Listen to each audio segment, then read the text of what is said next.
Ladies and gentlemen, boys and girls, welcome back to the channel. It is right now 6:02 a.m. East Coast time, Tuesday, August 20th. Hope you had a good Monday. The WNBA video is up. There's no NFL today. We will return back to the NFL breakdowns of the slates and whatnot on Thursday. You can get NFL updates over on Patreon, though.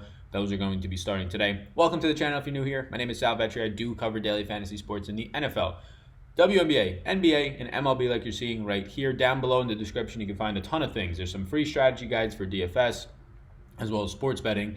There is a Discord. There is my NFL Daily Fantasy course, which just released now 9 days ago, I believe. Thank you, Marcos, who joined the course yesterday. I appreciate that. You can check that out. Everything down below. There's now a testimonial on there, and there will continue to be transparent testimonials, whether they're good or bad. If you're in the course, feel free to reach out to me with any of your concerns, and I'll put it up on there to give the people who potentially might be interested a full look at who's in the course and what they're getting from it. So far, good feedback. And also down below on Patreon, you can get these stat sheets that you're seeing, WNBA projections, my podcast, my exclusive podcast later in the day for baseball.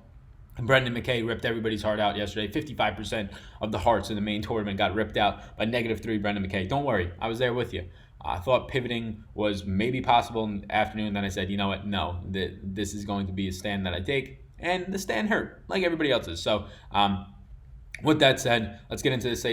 Thumbs up, appreciate it if you do that. Thumbs up, you hit the noti bell. Appreciate like 30% of you have notifications on. That's fantastic, thank you. And then the subscribe button. We're like 2 away from 6,300. Every even number, I screenshot it. I put it on the a big part of my background. A goal to the next one. So let's get into it right now. Early on, I have 6 interests, but I have a couple of guys who are on the fence depending on run totals. We don't have the run totals for the Texas game or the Cincinnati and or the Texas game or the Cubs game. So we don't have the run totals for those 2 games today. So I'm going to be waiting on those to see if I have more interest in pitching. Then later today, we'll break down into the stacks on Patreon. Favorable one-offs will be listed as over there as well.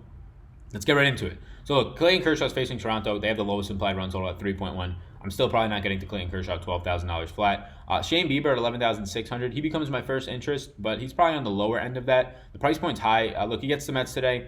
The Mets, he limits right-handed damage. So the Mets from the left-handed side of the plate, Michael Conforto is like the only guy who's going to scare me here. That's where most of Shane Bieber's power has been given up, most of his hard hit percentage, which is actually pretty high at 44.1%. But Bieber goes 6 1/3 innings pitch per start. He has the best Sierra on the slate at 3.32, only walks 5% of batters, and his strikeout stuff is just absolutely nasty. It's the highest on the slate at 31%, strikes out 32.3% of lefties, and primarily what he'll face in this lineup is righties, 29.7% of that. Now, the Mets are no cakewalk of an opponent. Since the start of June, they only strike out 21.1% of the time against right-handed pitching, one of the lower ones, bottom third of the league, and they have a 192 ISO against both sides of the plate, believe it or not. So this is a team that has above average power. They don't strike out all that much. You're getting Shane Bieber, though, who kind of limits power against righties quite a bit, 145 ISO, strikes out a lot of guys. So at this price point, I don't want to pay it because I think the matchup is going to be not so favorable in terms of giving you a ceiling type performance. And at 11,600, you kind of want the guy to go for 30 plus today. You kind of need him to do that almost, unless everybody else just kind of shits the bed on this slate. But you are pitching in Citi Field, which is going to limit any of the damage, and really to Michael Conforto, the main reason I'd be worried about giving up damage today. So 11,600, he's interesting because in my opinion, at least so far this year, based on the numbers, for this slate, he's been the best pitcher if you took out salary. Now, if you're going to factor in salary and matchup, which we obviously have to, he becomes maybe slightly worse down that list for me, but still somebody I have interest in. Steven Strasburg, the man, the myth, the legend himself, who has just continued to be disrespected and underrated this year. 3.62 Sierra, second best on the slate. Elite category in terms of his hard hit percentage, best on the slate, 29.2%. Strikes out 28.5% of batters overall.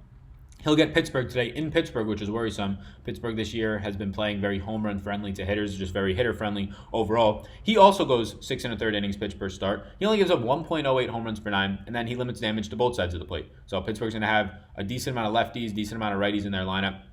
More so lefties than righties, probably 5 lefties in the lineup today, including switch hitters, potentially even 6 with the Brian Reynolds. So yeah, he does strike out 28.5% of batters overall, 29.2 of righties, and 27.8 of lefties. So he's getting both sides of the plate out. 150 ISO to lefties, well below average, which is average is like 178, 180, 148 ISO to righties. So getting a ton of damage overall done. Or limiting damage overall. Sorry, that popped up and threw me off. 49% ground ball percentage, 30% fly ball percentage. We said the 29.2% hard hit percentage. Everything looks good for this guy. He's pitching in a ballpark, though, that is very scary as a pitcher who does limit damage, though. So there is some risk there built in, but he's underpriced. If you're going to put Clayton Kershaw at $12,000 flat, and I believe Pittsburgh's run total is even low. Like, I know right now the run total for Right now, Toronto's run total is the lowest for Kershaw, 3.1. But Pittsburgh's is only 3.9. So there's not a lot of confidence in these Pittsburgh bats in terms of Vegas's confidence in them. So, yeah, Steven Strasburg is too cheap for me. I don't know why he's not 11-4 today. I can't find or even begin to realize why he's only 10-4. So he becomes my first solid interest that I get to, because I don't know how I'm paying 11-6 for Bieber or 12,000 for Kershaw over Strasburg, unless obviously ownership comes into play. But overall, the matchup for Strasburg, his stuff is better than Bieber's when you kind of go in terms of hard hit percentage, ground ball rate, fly ball rate. The ballpark that Bieber's pitching is a little bit better, but when you factor in that Steven Strasburg limits damage a little bit better against both sides of the plate, I don't know how you get to Bieber or Kershaw, but again, ownership's going to matter later in the day. Third interest is Sonny Gray.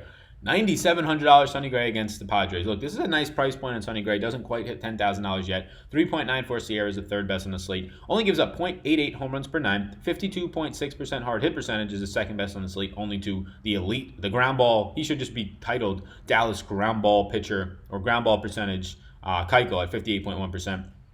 But you're going to get Sonny Gray, who has that ground ball upside, has limiting fly ball damage at 30.7%, which is approaching the 30% elite number. And then he also has the strikeout stuff. He strikes out 28% of batters, 28.6% of lefties, 28.7% of righties. He's going to get a powerful lineup in San Diego today, 198 ISO or 193 ISO versus righties since the start of June. But there's no Tatis Jr. in that lineup. There's some other injuries that they're working through. And this lineup does strike out quite a bit. 25.9% of the time is top 5 on the slate, top 4 on the slate really since the start of June. So yeah, I do have interest in Sonny Gray. Sonny Gray and Steven Strasburg are my two pieces where I'm probably going to have to decide the most on which one I want to get to. I have no idea why Chris Archer's 9,300. I just want to point that out there. This man is absolutely terrible. I don't care that he strikes out 27% of batters. He is just garbage with a 1.9 home run per nine.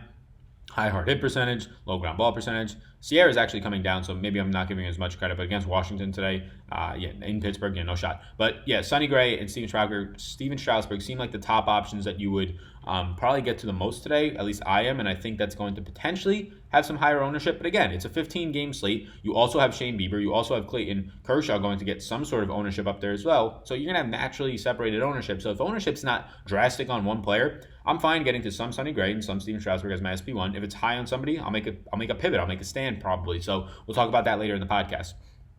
Fourth interest is Dallas Keuchel. Hard not to like the guy who's going up against Miami. Miami's run total is 3.5 today. 3.5 Miami run total today for a guy who, look, he's going to be pitching in Atlanta, which is a little bit more worrisome than pitching in Miami. But Miami, overall against lefties on the year, 156 ISO is the second lowest on the slate. They have a 24.8% strikeout rate, so they do strike out. Dallas Keuchel, he's had elite stuff against lefties.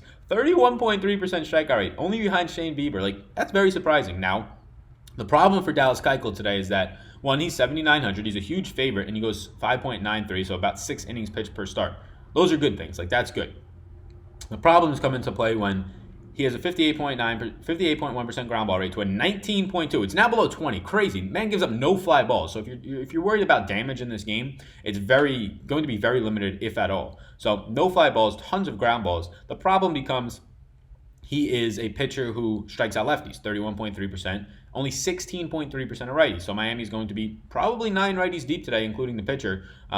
So the 23.8% K rate that you'll see, and maybe that's all you're looking at, is not that good. It's not that enticing against Miami, because really, realistically today, it's like a 16% K rate. So they're going to be having a lot of contact. So his upside would be getting deep into the game and getting the win. Now at 7,900, you have to ask yourself, Dallas Keuchel's likely upside against Miami today, even though they have high strikeout bats in the lineup, he can't put away righties. Is it worth it at 7,900, or do I think the upside is enough for the ownership that he's likely going to gather since he's playing Miami today? I have to decide that as well right now. I'm not totally positive. I like the fact that he does limit damage overall. He gives up 250 ISO to lefties, so even though he strikes out lefties, he gives up a lot of power to them. So that's one way to look at it and say, okay, this is a beneficial spot. And then, yeah, Miami strikes out more than average against left-handed pitching, 24.8%.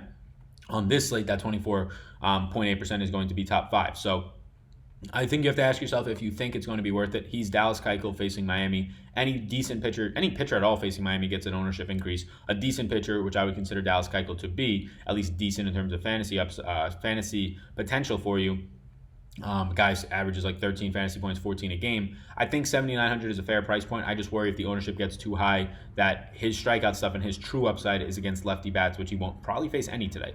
So he's my fourth interest. Fifth interest, we're going to jump all the way down. So one of the guys that I have to kind of see what the run total is going to be like is Cole Hamels against the Giants. The run total is not out yet. He's a big favorite. Cole Hamels is just too cheap at 7,800 to be honest with you. Hasn't pitched that great as of late. With the matchup against the Giants, even though it's in Chicago, is beneficial in my opinion today. I just want to see what that run total lands on. If it's like in the low fours or even the threes, yeah, I'm going to be getting to Cole Hamels today and have much more interest. We'll talk about him later. But there's no run total yet, so I can't talk about that just yet. Fifth interest, Aaron Sanchez against Detroit. Ding, ding, ding, ding. This is the better play than Dallas Keuchel against Miami. Not only is Aaron Sanchez the exact same favorite at 310, look, his stats are going to be heavily skewed from his time with the Blue Jays. Since he's come to Houston, it's improved drastically working with Garrett Cole, the pitching staff there, to kind of increase his deception, increase some of his off-speed pitches, and get some things to move better. Seems like early on it's worked out. So I'm not going to reference much of his season-long stats because he's like a 3 to 4 start pitcher right now if you kind of start over with the stuff that he's been working on and having success in Houston. And obviously he's going to be a huge favorite today as his team takes on Spencer Turnbull, who's a decent pitcher, but they're going to be big favorites, so that makes him going to be a big favorite. And then he gets Detroit, who's just absolutely terrible against righties. 153 ISO against righties is the fourth lowest on the slate. They strike out 25.8% of the time. Very bad team overall. Aaron Sanchez at 6,800. I imagine becomes the most chalky pitcher on the slate. Maybe. I don't know who else would get more chalky than him, because in terms of the 7, 6, and 5K range, I don't know how you find a better pitcher if you're not factoring ownership in terms of their price point and their matchup than Aaron Sanchez, and even their skill set, win upside, all of that. So Sanchez should probably be the chalk today. I'm probably going to contribute to him being the chalk today. So we'll monitor it and look later on today.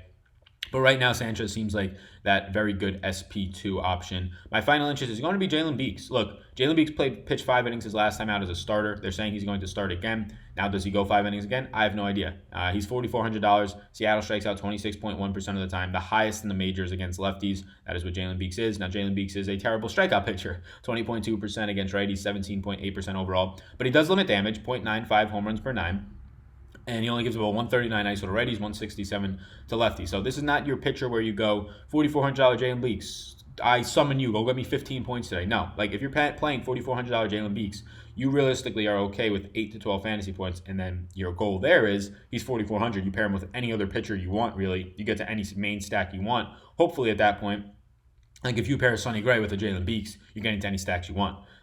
So if that's the case, then yeah, you have to hope that he gets you 10 fantasy points or so. Can he go to the 5th inning? He usually doesn't, so the win upside might not be there for you today, but you don't really need that to get to 10 fantasy points against a really high strikeout pitcher. What you're hoping for at a Jalen Beaks in 4 innings pitching is like 4 strikeouts for you, limit the damage, and there you go. You're at 10 to 12 fantasy points. So Beaks is going to be an interest of mine because of the price play. Depending on the stacks that I find out that I'm going to be getting to when the lineups come out, the rest of the run totals come out later today, I'll see if he's actually worth getting in any lineups to get up for stacks. Seattle's been kind of crushing some of our nicer plays as of late. The pitchers who seem like they're in good spots, so maybe now the one who doesn't seem like he's in that great of a spot will actually finally produce. WNBA video just went up, just got the share successful. So just to recap, Shane Bieber, Steven Strasburg, Sonny Gray on the top end are interests. Probably right now would rank it, if I had to really quickly, Sonny Gray, then Strasburg in terms of my interest, and then Bieber in that top range. Then Dallas Keuchel, Aaron Sanchez. Well, Dallas Keuchel in the mid-range, the main one. Aaron Sanchez in the lower mid-range, I guess. And then Jalen Beaks if you're going for a punt-type play. I do potentially have interest in Cole Hamels, depending on what the run total is for the Giants. And another guy I potentially have interested in, but probably not, is Tyler Beede against the Cubs. That run total is the other game that's not out, so we don't have right now San Fran versus Chicago. So the other side of that for Cole Hamels, Chicago versus San Fran. And then we don't have the Texas run total either as of right now. So I'm going to have to wait to do some stack analysis, things like that. So probably won't have interest in Beede, but his price point's nice. He does have strikeout stuff against righties, 25.4%. But he's pretty terrible in a lot of other areas. So most likely won't have interest unless that run total for some reason for the Cubs is like 4.3 or below, which I don't think it will be.